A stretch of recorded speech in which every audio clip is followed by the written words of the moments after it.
Hello everyone. Books are one of the greatest source of inspirations we have, right? We derive so much meaning when we are low, when we are stuck in something. People have this habit of getting some kind of positivity while they read books. And when I say books, one of the best sellers, everybody knows, even the best of the people acknowledge who are successful and since many years that this book, The Seven Habits of Highly Effective People, the author Stephen R. Covey, is a very famous book. Many of them, many celebrities, many successful people have referred this book to the generations and to come, and also people have great things to say about this book. Now, in this session, in the quickest or in the simplest manner, I want to go through this book of what made this book so special and how easily, how simply we can understand the morale and the great things which are laid in this book.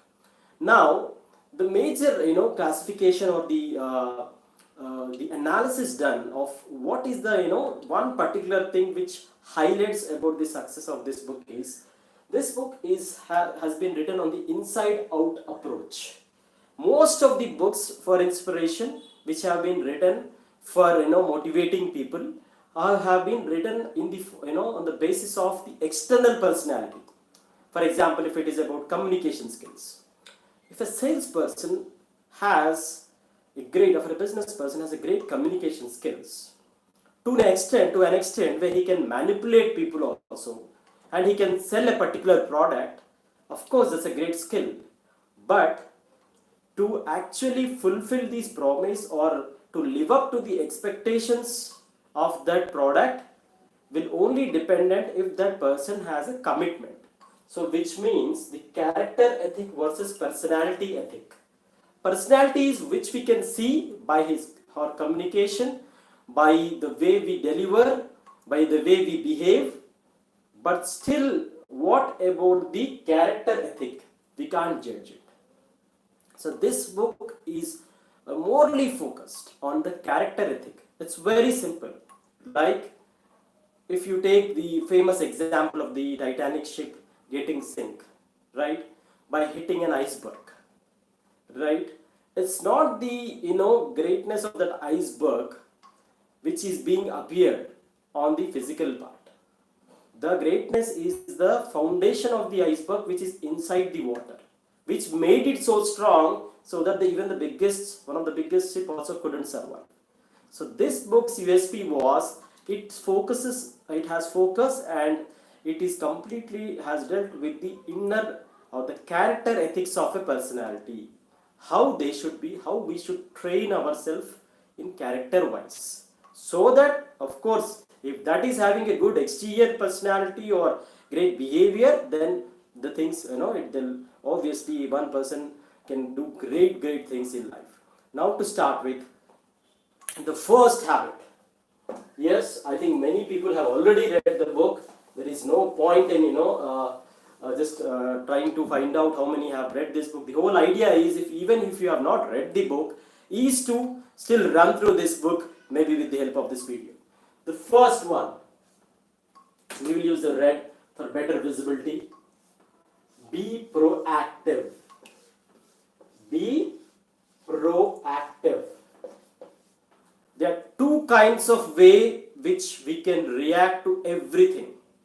When something happens, people react, or there is a chance of being proactive. People who are always used to this reactive phenomenon, the biggest problem is we try to blame either on the situation, either on the consequences. It's very simple. We try to play this blame game on the forces which we cannot control. Can we control somebody else's interest, somebody else's mood, or some unexpected situation, some unpredictable happenings? We cannot. But what we should focus? We should focus, he simply means we should focus on the things which we can control. What we can control? Our interest, our motive, our determination, our planning, right? So instead of always regretting and reacting to something which we cannot basically predict, so try to be proactive. That's the great message which goes when he said be proactive. And one of the greatest example which is also like quoted, be a circle of, don't be a circle of concern.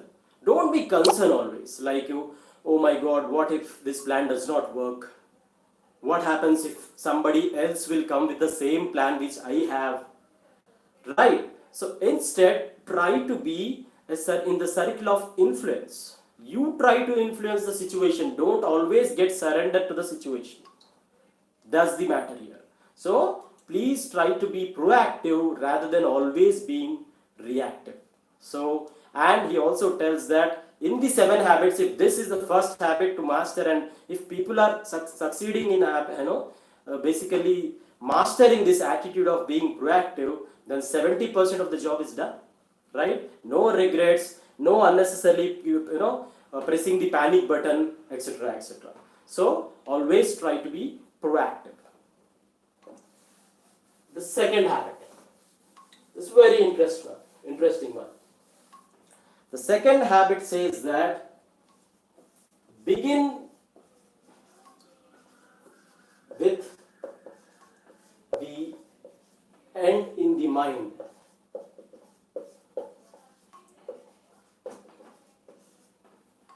What does it mean? Begin with the end in the mind, right? It's very simple. Always try to have a personal vision statement for your life. Yes, vision statement. Where do you basically end up? Yes, what you are looking at, and ultimately the purpose of life. What you are looking at. It's very vague and random when you say, like, people are different. They can have different, ambitions. If you say that I want to earn lot and lot of money, that is not your vision statement. You should be also able to explain that what you are trying to do with that money. What's the purpose? How do you want to spend that money? If you have that clarity, then bang on. You are seeing the end point. So always try to have that vision statement for yourself. A company will have a vision statement for which you are working. An organization will have a vision statement. It does not mean that a common person, an individual should not have a vision statement. First have vision statement, then it will followed by mission statements. That if you have a vision, then you can come up with the mission, point 1, point 2, point 3. That okay, in the next 3 years I should first earn money, then I should start investing, then I should become an entrepreneur, etc., etc. All these are sub steps, but what are the, first of all, what is the end goal? So when you start seeing the end, when you begin by start seeing the end, there are too many advantages. There is no confusion, nobody can deviate you, nobody can influence you. You are still strong if something goes wrong, some delay happens, but that will keep motivating you, because you have something where you have a destination where you want to reach, and you personally believe that that is your destiny, that is the destination of your choice. So always try to begin by seeing the end in the mind, and sometimes, of course, it will take time to have the vision statement, no problem. There is nothing called as the end of the life. So form a vision statement at least when you have a clear idea of how you should make it, how it is colliding, or how it is aligning with your personal choices. Now the third one is again a very beautiful one. Everybody faces a problem with. Put first things first.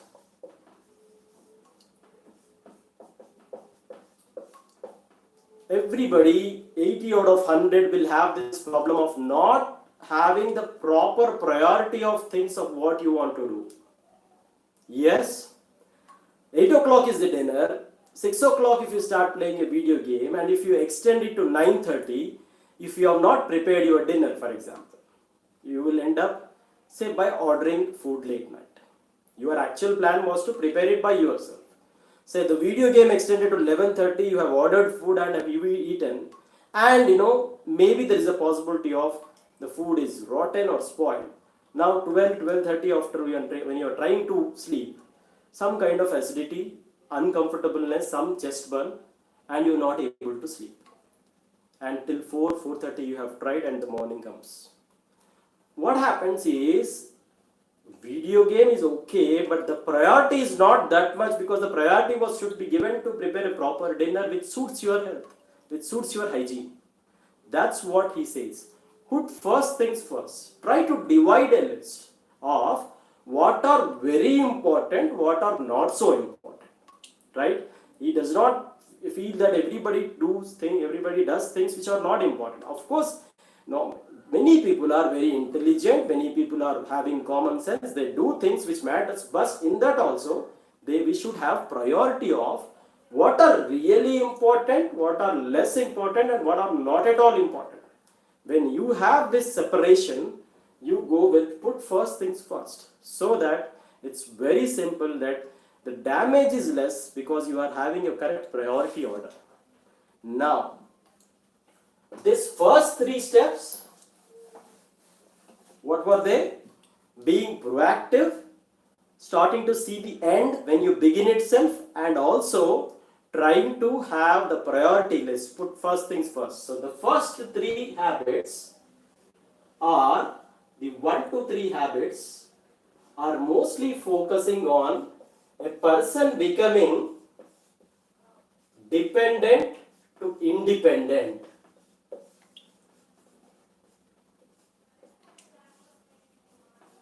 Instead of every time asking an advice to others, instead of always remaining in confusion, instead of always being in a regretful phase, if the first three habits are understood at least and taken at least 50% of that habits, then you will become dependent to independent personality.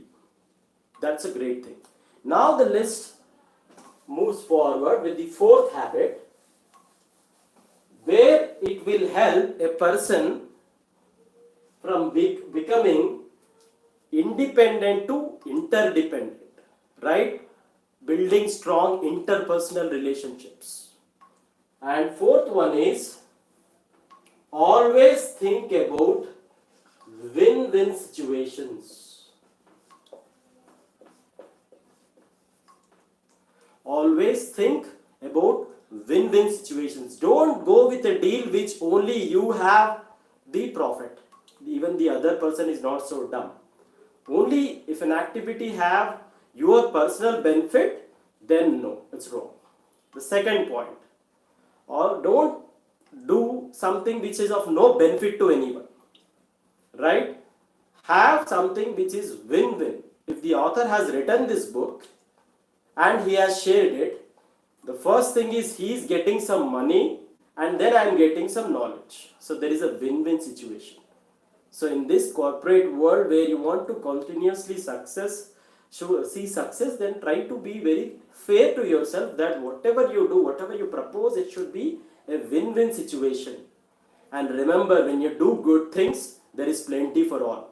There is no need to be having that fear of I may be at the losing end, etc. No, when good things happen, when positive things happen, when progress happens, there is always plenty for all. So that's very simple. So take that in mind and try to be in a part of win-win situations and propose things which are of the benefit of both the people.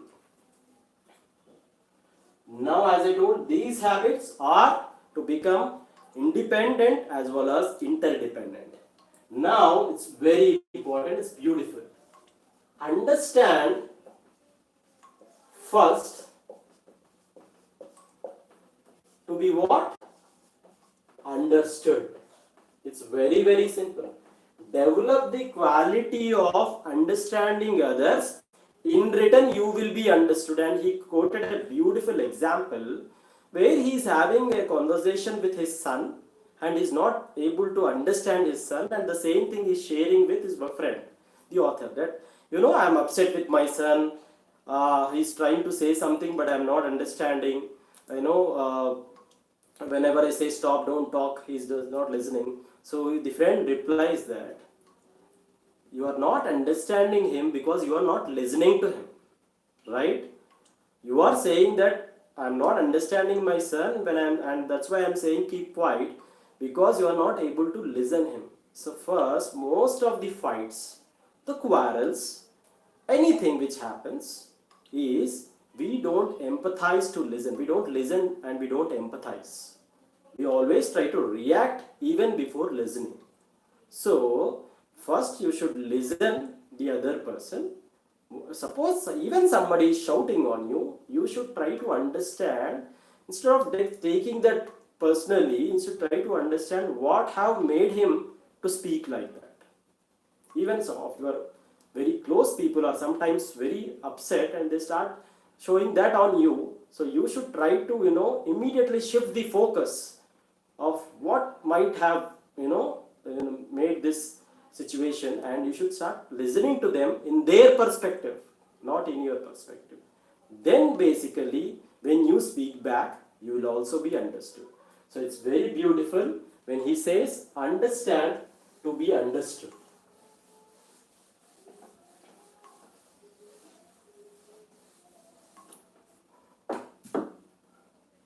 The sixth habit, again, this word is full of synergies. So he says that believe in synergies. The combination of different energies is a synergy.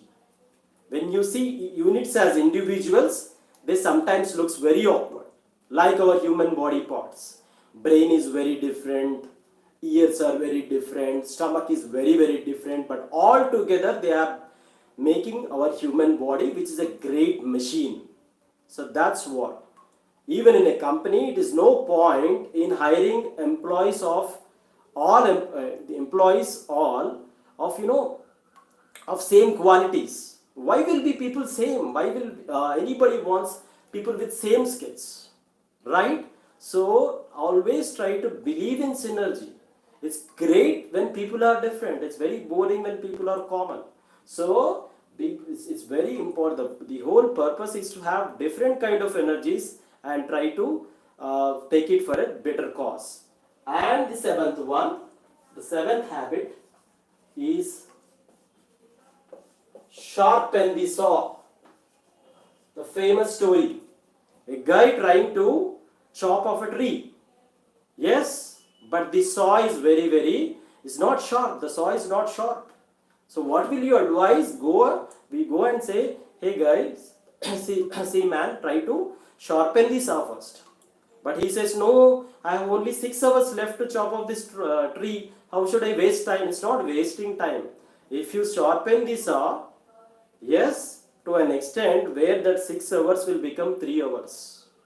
It's very simple. So instead of worrying that why things are not moving for me, why I'm running through a bad phase, or why always bad luck, all this stuff, sharpen your skills.